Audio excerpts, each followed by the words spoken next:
हरे कृष्णा। आज की महात्म्य कथा को सुनने वाले भक्तों पर भगवान श्री विष्णु और माता लक्ष्मी अपनी कृपा दृष्टि बनाए रखते हैं। आज आषाढ़ मास कृष्ण पक्ष की चतुर्थी तिथि और दिन रविवार है। हिंदू पंचांग के अनुसार आषाढ़ माह का अत्यंत महत्व है, जिसमें कृष्ण पक्ष की चतुर्थी तिथि जो साधन, संयम और सत्कर्मों के आरंभ का प्रतीक मानी जाती है। यह दिन आध्यात्मिक चिंतन, तपस्या और भगवान की विशेष कृपा प्राप्ति का अवसर होता है। तो आइए बड़ी ही श्रद्धा तथा प्रसन्नचित मन से इस कथा को सुनते हैं। आज आप सुनेंगे आषाढ़ मास महात्म्य का अध्याय नंबर 4, जिसमें देव ऋषि नारद जी श्री ब्रह्मा जी से कहते हैं, हे भगवान, आपके मुख से कथा सुनते सुनते मेरे मन को तृप्ति नहीं होती। पहले गौतम ब्राह्मण के द्वारा लाई हुई गंगा का वर्णन कीजिए।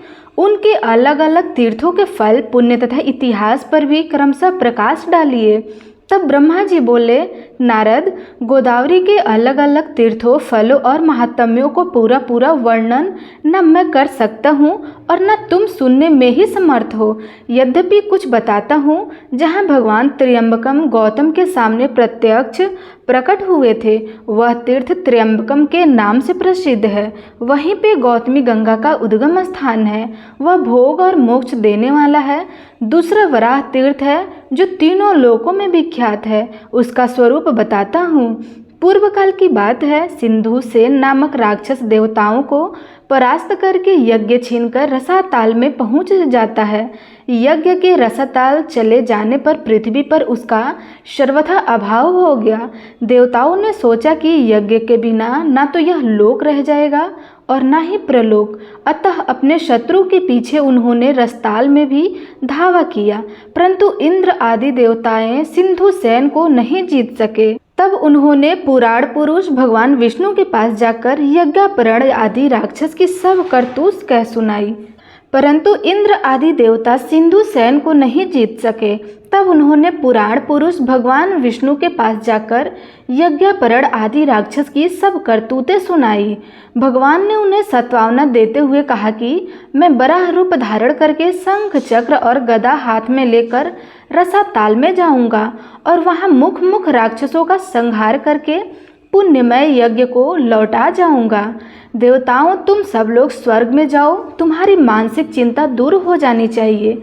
गंगा जी जिस मार्ग से रसाताल में गई थी, उसी मार्ग से पृथ्वी को छेद कर चक्रधारी भगवान भी रसाताल में पहुंच गए।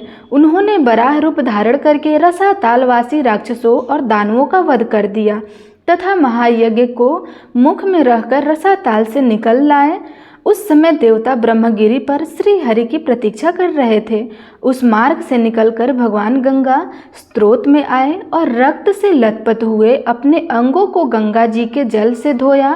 उस स्थान पर वराह नामक कुंड हो गया। इसके बाद भगवान ने मुंह में रखे हुए महायज्ञ को दे दिया। इस प्रकार उनके मुख से यज्ञ का प्रादुर्भाव हुआ। इसलिए वराह तीर्थ परम पवित्र और संपूर्ण अभिलक्षित वस्तुओं को देने वाला है। वहाँ किया हुआ स्नान और दान सब योग्यों का फल देता है। जो पुण्यात्मा पुरुष वहाँ रहकर अपने पितरों का स्मरण करते हैं, उनके पितर सब पापों से मुक्त होकर स्वर्ग में चले जाते हैं। त्र्यंबक में एक कुशावर्त नामक तीर्थ है। उसके स्मरण मात्र से मनुष्य कृतार्थ हो जाता है। वह समस्त अभिष्ट वस्तुओं को देने वाला है। कुशावर्त उस तीर्थ का नाम है जहाँ महात्मा गौतम ने गंगा का कुशों से आवर्तन किया था। वे वहाँ गंगा को कुश से लेकर आए हुए थे। कुशावर्त में किया हुआ स्नान और दान पितरों को तृप्ति देने वाला होता है। जहाँ नदियों में श्रेष्ठ गंगा नील पर्वत से निकलती है, वहाँ वे नील गंगा के नाम से विख्यात है। मनुष्य शुद्ध चित्त होकर नील गंगा में स्नान आदि जो कुछ भी शुभ कर्म करता है, वह सब अच्छा जानना चाहिए। इससे पितरों को बड़ी तृप्ति होती है। गोदावरी में परम उत्तम कपोत तीर्थ भी है, जिसकी तीनों लोकों में प्रसिद्ध है। मुनि में उस तीर्थ का स्वरूप और महान फल बताता हूँ, सुनो। ब्रह्मगिरी पर एक बड़ा भयंकर व्याध रहता था। वह ब्राह्मणों, साधुओं, यातियों, गौओं, पक्षियों तथा मृगों की हत्या किया करता था। वह पाप आत्मा बड़ा ही क्रोधी और असत्यवादी था। उसके हाथ में सदा पासा और धनुष मौजूद रहते थे। उस महापापी व्याध के मन में सदा पाप के ही संकल्प उठे रहते थे। उसकी स्त्री और पुत्र भी उसी स्वभाव के थे। एक दिन अपनी पत्नी की प्रेरणा से वह घने जंगल में घुस गया। वहां उस पापी ने अनेक प्रकार के मृगों और पक्षियों का वध कर दिया। कितने को जीवित ही पकड़कर पिंजरों में डाल दिया। इस प्रकार बहुत दूर तक घूम फिर कर वह अपने घाटी की ओर लौटा। तीसरे पहर का समय था। चैत्र और बैसाख बीत चुके थे। एक ही क्षण में बिजली कौंधती लगी और आकाश में मेघों की घटा छा गई। हवा चली और पानी के साथ पत्थरों की वर्षा होने लगी। मूसलाधार वर्षा होने के कारण बड़ी भयंकर अवस्था हो गई। व्यधा राह चलते चलते थक गया था। जल की अधिकता के कारण मार्ग का ज्ञान नहीं हो पाता था। जल, थल और गड्ढे की पहचान असंभव हो गई थी। उस समय वह पापी सोचने लगा कि कहाँ जाऊँ, कहाँ ठहरूँ और क्या करूँ। मैं यमराज की तरह सब प्राणियों के प्राण लिया करता हूँ। आज मेरा भी प्राण तह कर देने वाली पत्थरों की वर्षा हो रही है। आसपास कोई ऐसी शिला अथवा वृक्ष नहीं दिखाई देता जहाँ मेरी रक्षा हो सके और जहाँ मैं ठहर सकूँ। इस प्रकार भांति भांति की चिंता में पड़े हुए व्यधा ने थोड़ी ही दूर पर एक उत्तम वृक्ष देखा जो शाखा और पल्लवों से सुशोभित हो रहा था। वह उसी की छाया में आकर बैठ गया। उसके सब वस्त्र भीगे हुए थे। वह इस चिंता में पड़ा था कि मेरे स्त्री बच्चे जीवित होंगे या नहीं। इसी समय सूर्यास्त भी हो गया। उसी वृक्ष पर एक कबूतर अपनी स्त्री और पुत्र पौत्रों के साथ रहता था।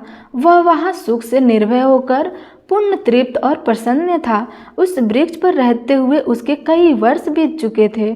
उसकी स्त्री कबूतरी बड़ी प्रतिव्रता थी। वह अपने पति के साथ उस वृक्ष के खोखले में रहा करती थी। वहाँ हवा और पानी से पूरा बचाव था। उस दिन देववश कपोत और कपोती दोनों ही चारा चुगने के लिए गए हुए थे, किंतु केवल कपोत ही लौटकर उस वृक्ष पर आया। भाग्यवश कपोती भी वही व्यधा में पिंजरे में पड़ी थी। व्यधा ने उसे पकड़ लिया था, परंतु अभी तक उसे प्राण नहीं आए थे। कपोत अपनी संतानों को मात्रहीन देखकर बहुत चिंतित हुआ। भयानक वर्षा हो रही थी। सूर्य डूब चुका था। फिर भी वह वृक्ष का खोखला कपोती से खाली ही रह गया। वह विचार कर कपोत विलाप करने लगा। उसे इस बात का पता था कि कपोती यही पिंजरे में बंधी पड़ी है। कपोत ने अपने प्रिय के गुणों का वर्णन आरंभ किया। हाय, मेरे हर्ष को बढ़ाने वाली कल्याण में कपोती न जाने क्यों अभी तक नहीं आई है। वही मेरे धर्म को जानती है। इससे सहयोग से ही मैं धर्म का संपादन कर पाता हूँ। मेरे इस शरीर की स्वामिनी भी वही है। धर्म, अर्थ, काम और मोक्ष की सीधी में वही सर्वदा मेरी सहायता करती है।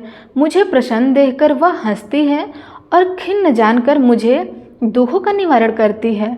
उचित सलाह देने में वह मेरी सखी है और सदा मेरी आज्ञा के ही पालन में संलग्न रहती है। सूर्यास्त हो गया और वह कल्याणी अभी तक नहीं आई थी। वह पति के सिवा दूसरा कोई व्रत, मंत्र, देवता, धर्म अथवा अर्थ नहीं जानती थी। वह पतिव्रता है। पति में ही उसके प्राण बसे हैं। पति ही उसका मंत्र और पति ही उसका प्रियतम है। मेरी कल्याणमयी भार्या अभी तक नहीं आई। क्या करूं? कहाँ जाऊं? मेरा यह घर उसके बिना आज जंगल सा दिखाई देता है। उसके रहने पर भयंकर स्थान भी शोभा संपन्न और सुंदर सा दिखाई देता है। जिसके रहने पर यह घर वास्तव में घर कहलाता है। वह मेरी प्रिय पत्नी अब तक नहीं आई। मैं उसके बिना जीवित नहीं रह सकूंगा।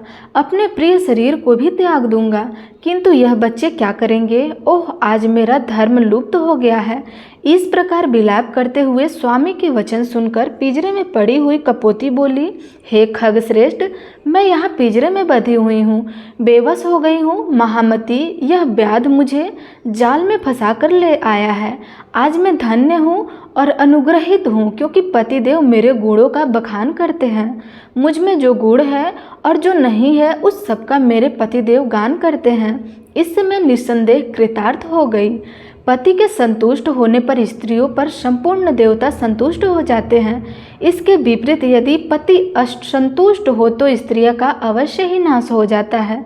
प्राणनाथ, तुम ही मेरे देवता, तुम ही मेरे प्रभु, तुम ही हृदय, तुम ही शरण, तुम ही व्रत, तुम ही स्वर्ग, तुम ही पर ब्रह्मा और तुम ही मोक्ष हो। आर्य, मेरे लिए चिंता ना करो, अपनी बुद्धि को धर्म में स्थिर करो। तुम्हारी कृपा से मैंने बहुत से भोग भोग लिए हैं। अपने प्रिय कपोती का यह वचन सुनकर कपोत उस वृक्ष से उतर आया और पिंजरे में पड़ी हुई कपोती के पास गया। वहां पहुंचकर उसने देखा मेरी प्रिय जीवित है और व्यथा मृतक की तरह निश्चित हो रही है। तब उसने उसे बंधन से छुड़ाने का विचार किया। कपोती ने रोकते हुए कहा, महाभागा, संसार का संबंध स्थिर रहने वाला नहीं है। ऐसा जानकर मुझे बंधन से मुक्त ना करो। इसमें मुझे व्यथा का अपराध नहीं जान पड़ता। तुम अपने धर्म वृद्धि को दृष्ट करो। ब्राह्मणों के गुरु अग्नि है, सब वर्णों का गुरु ब्राह्मण है, स्त्रियों का गुरु उसका पति है और सब लोगों का गुरु अभ्यागत है। जो लोग अपने घर पर आए हुए अतिथि को वचनों द्वारा संतुष्ट करते हैं, उनके उन वचनों से बाड़ी की अधीश्वरी सरस्वती देवी तृप्त हो जाती है। अतिथि को अन्न देने से इंद्र तृप्त होते हैं, उसके पैर धोने से पितर, उसके भोजन करने से प्रजापति, उसकी सेवा पूजा से लक्ष्मी सहित श्री विष्णु तथा उसके सुखपूर्वक शयन करने पर संपूर्ण देवता तृप्त हो जाते हैं। अतः अतिथि सबके लिए परम पूजनीय है। यदि सूर्यास्त के बाद थका मांदा अतिथि घर पर आ जाए तो उसे देवता समझे, क्योंकि वह सब यज्ञों का फल स्वरूप है। थके हुए अतिथि के साथ गृहस्थ के घर पर संपूर्ण देवता, पितर और अग्नि भी पधारते हैं। यदि अतिथि तृप्त हुआ तो उन्हें भी बड़ी प्रसन्नता होगी, और यदि वह निराश होकर चला गया तो वे भी निराश होकर लौट जाते हैं। इसलिए हे प्राणनाथ, आप सर्वदा दुख छोड़कर शांति धारण कीजिए और अपनी बुद्धि को शुभ में लगाकर धर्म का कार्य कीजिए। दूसरों के द्वारा दिए हुए उपकार और उपकार दोनों ही साधु पुरुषों के विचार से श्रेष्ठ है। उपकार करने वाले पर तो अभी उपकार करते हैं, अपकार करने वाले के साथ जो अच्छा बर्ताव करता है वही पुण्य का भागीदारी होता है। इस बात को सुन करके कपोत बोला, हे सुमुखी, तुमने हम दोनों के योग्य ही उत्तम बात कही है, किंतु इस विषय में मुझे कुछ कहना है, तुम ये भी सुनो। 1000 प्राणियों का भरण पोषण करता है, दूसरा 10 का ही निर्वाह करता है, और कोई ऐसा है जो सुखपूर्वक केवल अपनी जीविका का काम चला लेता है। किंतु एक हम लोग हैं, ऐसे जीव में आते हैं जो अपना ही पेट बड़े कष्ट से भर पाते हैं।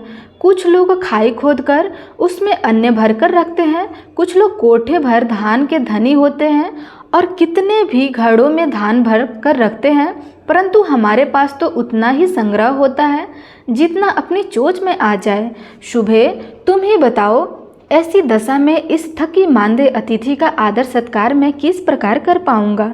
तो कपोती ने कहा, नाथ, अग्नि, जल, मिट्टी, बाड़ी, तृण और काष्ठ आदि जो भी संभव हो वह अतिथि को देना चाहिए।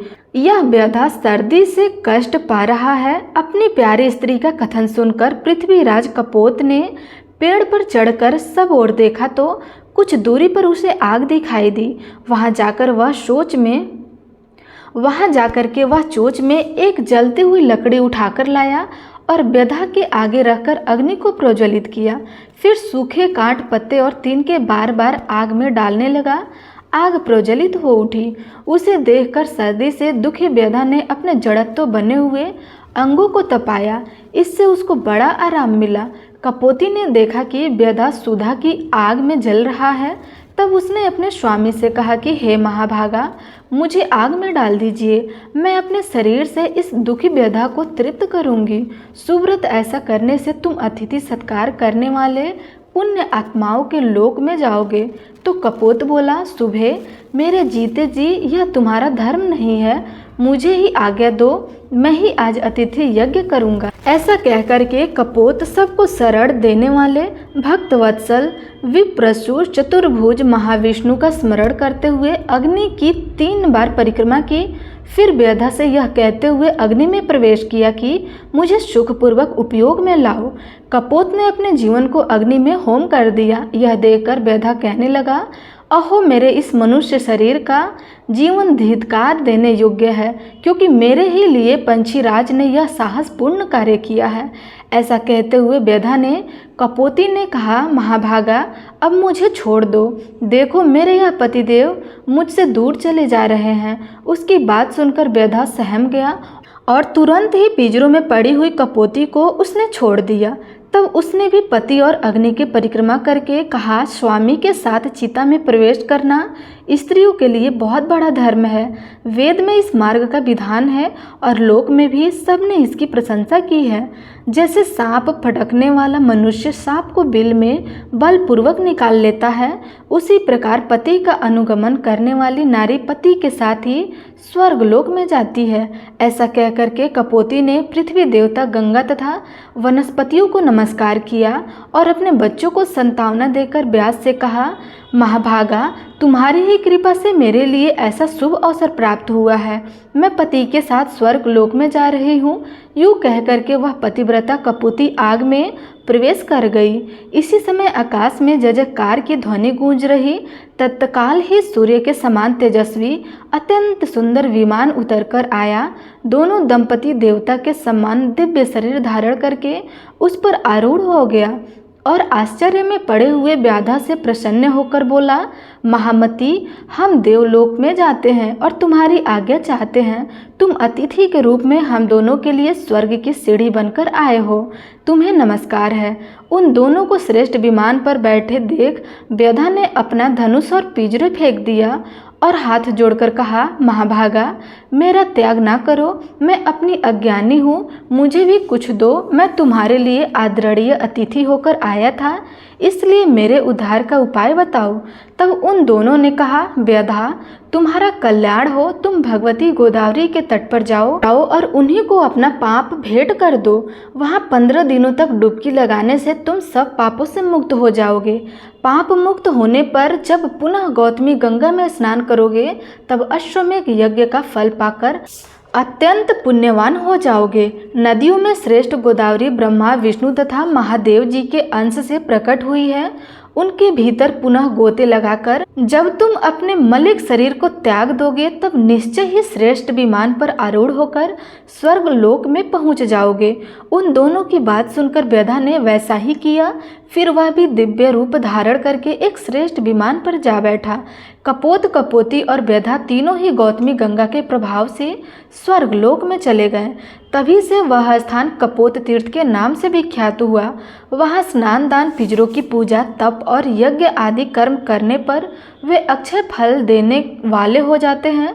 देव ऋषि नारद जी को कपोत तीर्थ की महिमा सुनाकर श्री ब्रह्मा जी मौन हो गए। इस प्रकार आज का अध्याय समाप्त हुआ। आगे की कथा आप अगले अध्याय में अवश्य सुनिएगा। अगर वीडियो अच्छा लगा हो तो लाइक कमेंट अवश्य कीजिएगा। धन्यवाद।